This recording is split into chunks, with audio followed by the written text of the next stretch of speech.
Hey everybody, welcome back to another Tech in the Clouds video. Today we're going to be taking a look at the Surface Book 2 and the Macbook Pro. Hope you enjoy. The Surface Book 2 and the Macbook Pro have one big thing in common: price. The Surface Book 2 15-inch model starts at a cool $24.99, but the model we tested costs a whopping $28.99. The Mac we tested was from late 2017, which now retails around $19.99. The newest model with comparable specs is around $27.99 MSRP. The Surface Book 2 packs 16 gigs of DDR3 RAM at speeds of 1866 MHz. It has a PCIe SSD at 512 GB and is configurable up to 1 TB. It also packs an 8th gen quad-core i7-8650U processor with max turbo boost up to 4.2 GHz. The MacBook Pro also has 16 GB of DDR3 RAM, but it has slightly faster RAM speeds of 2133 MHz. It also has a PCIe SSD at 512 GB and is configurable up to 2 TB. Unfortunately, we were unable to get our hands on the 2018 model, which has 6 cores and an 8th gen processor, but we do have the i7-7820HQ model from 7th gen, which has a max turbo boost up to 4.1 GHz. If you opt for the 2018 model, you'll have that turbo boost up to 4.3. It is also available in an i9 processor, but we've heard some reports of the i9 throttling and actually being worse than the i7. One thing to mention before we move on: both CPUs get really hot.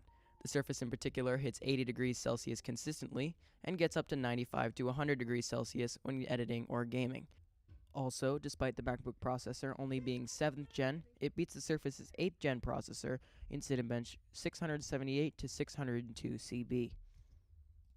The ports. To be honest, the MacBook Pro is a somewhat disappointing set of ports, even though they're future-proof, with 4 Thunderbolt 3.0 ports.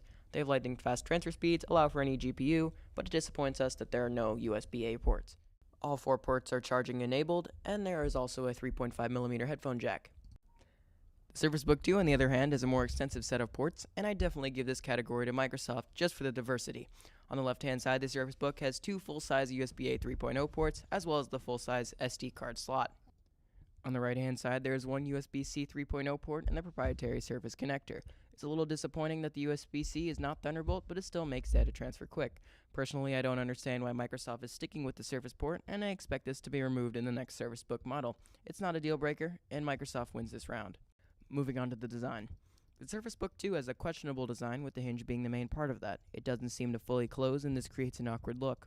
One nice thing, though, is the touchscreen. The screen can be detached and used on its own or put on backwards to create a different viewing experience. It's a unique look, and you can be sure to turn some heads with this laptop. The screen also has support for accessories such as the Surface Pen and the Surface Style. Instead of a touchscreen, Apple opted to go with the Touch Bar. Personally, I don't find myself using it all that often, and the functionality is pretty limited for general usage. The overall build, though, is stellar. Apple nailed the design on this one, and it looks sleek and is easy to carry around. The MacBook Pro weighs in at 4.02 pounds, while the Surface Book comes in a little bit heavier at 4.2 pounds.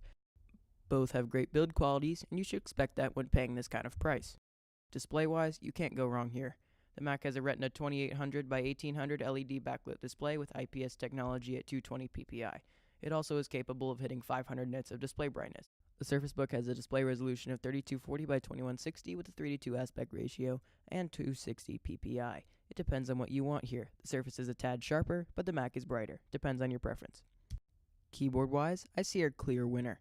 The Surface Book has a much better keyboard with a traditional chiclet layout, and it feels really good to type on. Unless you really like Apple's butterfly keys, chances are you won't like this. There is almost no key travel, and it becomes quite loud and unpleasant to use after long periods of time. Apple wins the battle for the best touchpad, though. It is massive, and the gestures are really helpful for switching between apps, browser tabs, and desktops. There is nothing wrong with the Surface's touchpad, though. It has Windows Precision drivers and is accurate, but I have to recommend the Apple touchpad. Lastly, Apple and Microsoft both have ways for secure sign-in. The Surface is Windows Hello compatible, and the MacBook utilizes Touch ID. Depends on your preference again. Gaming. This is where things get interesting. The Surface Book 2 manages to utilize an NVIDIA GeForce GTX 1060 with 6 GB of VRAM. For the price of $28.99 MSRP, you can definitely get a laptop with a 1070 or 1080, but the 1060 gets the job done for the most part, especially considering its size. It can handle many of the latest games at high settings, especially if the resolution is changed to 1080p. Fortnite Battle Royale runs at a solid 60 to 80 FPS when using NVIDIA GeForce Experience recommended settings, even when playing at 3240 by 2160.